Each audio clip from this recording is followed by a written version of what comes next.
Guys, panoorin niyo ito sinabi ng presidente nyo ng panahon ng Typhoon Yolanda kung sino yung pinakaunang tumulong at pumunta doon sa Tacloban. At pati na rin ito sinabi ng napaka-ambisyosong House Speaker na to na gustong maging presidente. Ito guys, panoorin nyo.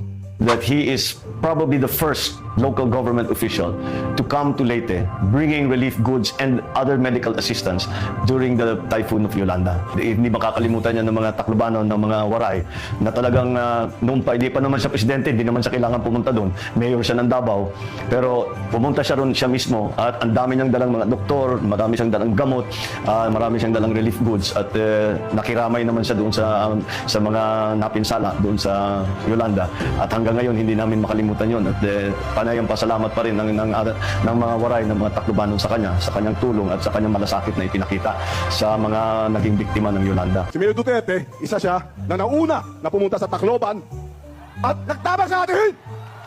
Yun ang malasakit. Saksi po ako sa malasakit ni Mayor Duterte. Kaya po, hindi ko talaga matatanggihan. Kailangan talaga tumanaw ako ng ulutang na loob sa lahat ng mga Bisaya. Kaya sinama niya lahat. Sinama niya lahat. Ika Davao, Mindanao. At dinasal kami ng mga relief goods, medisina, at lahat. Tapos ngayon, ito na yung sinasabi niya sa kanyang campaign rally. Panoorin nyo. Leyte kami, nasa Tacloban kami. Walang dumadating po na tulong.